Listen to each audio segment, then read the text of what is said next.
కూడా చాలా ఇంపార్టెంట్ మంచి రోల్ అని చెప్పారు.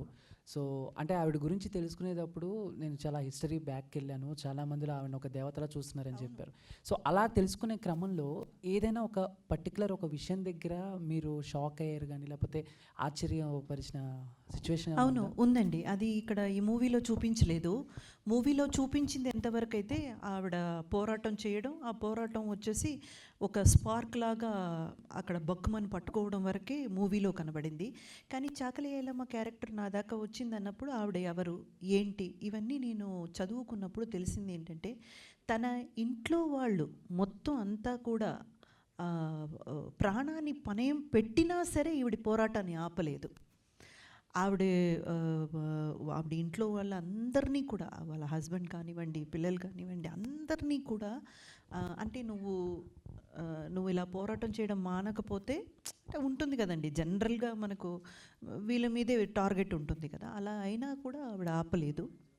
And more over till the last breath ఒక నార్మల్ లైఫ్ అంటే ఏదో ఇంత పెద్ద సాధించారు కదండి. మనమంతా ఎక్కడండి ఒక చిన్న పాటు ఏమంటారు, ఒక చిన్నపాటి ఏదైనా కొంచెం చేసేసిన మన గొప్పలు మనమే చెప్పుకోవడం, ఏదో పెద్దగా సాధించినట్టు ఫీల్ అయిపోవడం, మన గురించి ఒక 10 మందికి తెలియాలని పోస్టర్లు అతికించేయడం, ఇవన్నీ చేసేటువంటి ఇప్పుడున్న ఈ సమాజాన్ని చూస్తూ ఆవిడ అంత పెద్ద పోరాటం చేసి అసలు ఈ మట్టి కోసం, ఈ నేల కోసం ఆవిడ తన రక్తమే కాకుండా తన కుటుంబాన్ని కూడా పణయం పెట్టి అంత చేసి చివరి దాకా ఒక నార్మల్ లైఫ్ లీడ్ చేసి నేను ఇంత సాధించాను, నేను ఇంత గొప్ప వ్యక్తి అనేది ఎక్కడా కూడా చూపించకుండా ఆవిడ కనుమూసిందంటే అస్సలు అలాంటి వాళ్ళు పుట్టి బ్రతికిన ఈ మట్టి మీద కాళ్ళు పెట్టడానికే మనం గర్వపడాలి.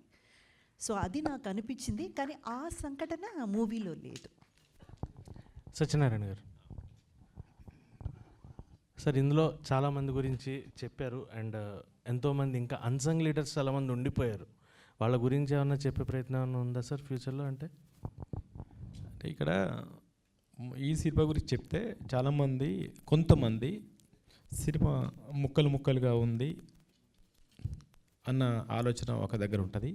చాకలి ఐలమ్మ క్యారెక్టర్ అరే ఇంకొంచెం ఉంటే బాగుండు, భీమిరెడ్డి నరసింహారెడ్డి క్యారెక్టర్ ఇంకొంచెం ఉంటే బాగుండు, బసవమ్మ అనే క్యారెక్టర్ ఇంకుంటే బాగుండు అనే ఆలోచన ఉంటుంది. ఇదేంటంటే నేను చెప్పింది రజాకార్ చరిత్ర.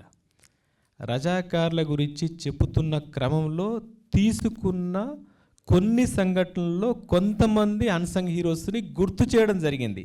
వాళ్ళ గురించి పూర్తి చెప్పాలి. అందుకని సినిమా చూసేటప్పుడు రజాకార్ అనే దృష్టితో చూస్తే నరేషన్ బాగా అనిపిస్తుంది. లేదు ఒక చాకలి ఐలమ్మ దగ్గర ఆగిపోతే అరే చాకలి ఐలమ్మ ఇంకా ఉంటే బాగుండే అనిపిస్తుంది, భీమిరెడ్డి నరసింహారెడ్డి ఇంకా ఉంటే బాగుండే అనిపిస్తుంది. ఇలా సినిమా చూసేటప్పుడు ఇలా చూస్తే బాగుండు అని, ఇలా చూస్తేనే ఆ సినిమా కరెక్ట్ ఒక థ్రెడ్ లాగా అనిపిస్తుంది. రజాకార్ పాయింట్ ఆఫ్ వ్యూలోనే చూస్తే సర్దార్ పటేల్ రజాకార్ పాయింట్ ఆఫ్ వ్యూలో మీరన్నట్టు చెప్పే అవకాశం ఉందా అంటే, ఇంతకుముందు మా తిరుమల చెప్పాడు ఇన్ని సినిమాలు పుడుతున్నాయని. నిజంగానే చాలామంది మన ఇండస్ట్రీలో తయారవుతున్నాయి కథలు. భీమిరెడ్డి నరసింహారెడ్డి గారి కథ, చాకలి ఐలమ్మ కథ ఇలా తయారవుతున్నాయి. నా దగ్గర కూడా ఇవి దాదాపుగా 80 స్టోరీస్ రెడీగా ఉన్నాయి. 80 మంది అన్సంగ్ హీరోస్ కథలు రెడీగా ఉన్నాయి.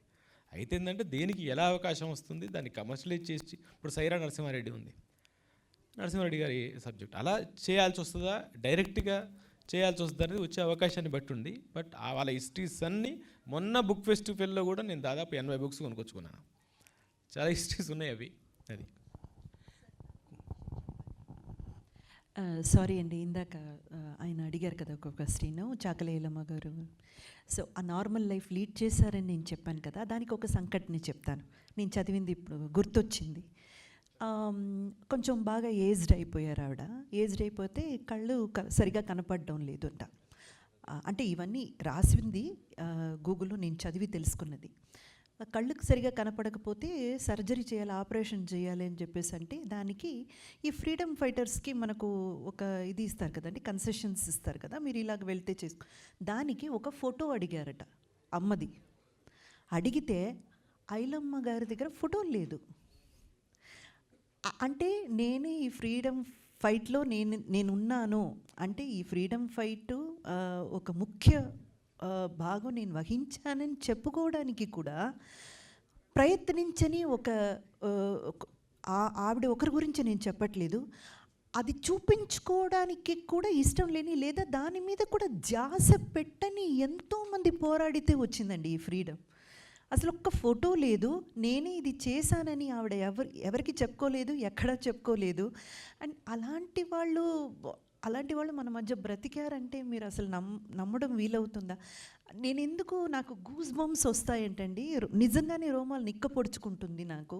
ఐలమ్మ అనే క్యారెక్టర్ నేను చేశానంటే ఇంకా నేను లైఫ్లో నాకేమనిపించిందంటే, ఈ క్యారెక్టర్ అప్రోచ్ అయినప్పుడు అనిపించలేదు, కానీ ఈవిడ గురించి తెలుసుకున్నాక నాకేమనిపించిందంటే నా మీద ఇంకా బాధ్యత పెరిగింది, సోషల్ రెస్పాన్సిబిలిటీ నా మీద పెరిగింది. ఎందుకంటే ఈ క్యారెక్టర్ చేసిన తర్వాత చాలా జాగ్రత్తగా నా తదుపరి మూవీస్ క్యారెక్టర్స్ని నేను చూస్ చేసుకోవాలన్న బాధ్యత నాలో పెరిగింది. ఆవిడ అంత గ్రేట్ పర్సనాలిటీ అండి. తిరుమల గారు,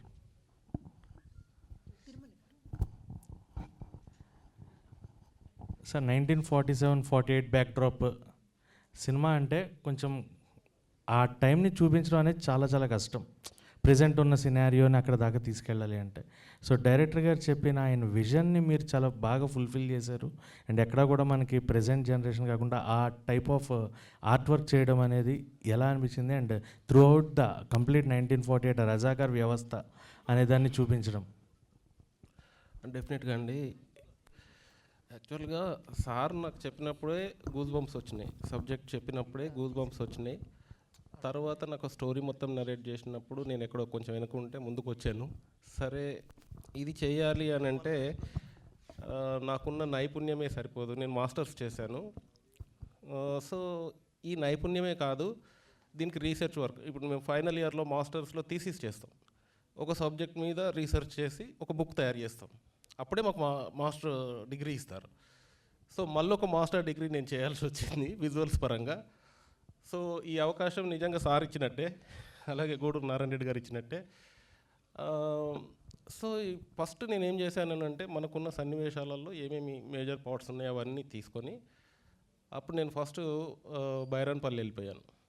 తర్వాత అటున్న పల్లెలు అవన్నీ తిరగడము, తర్వాత ఇప్పుడు లైవ్లో ఉండి అప్పుడు ఆ పోరాటాన్ని చూసిన వాళ్ళు ఒక ఇద్దరే దొరికారు.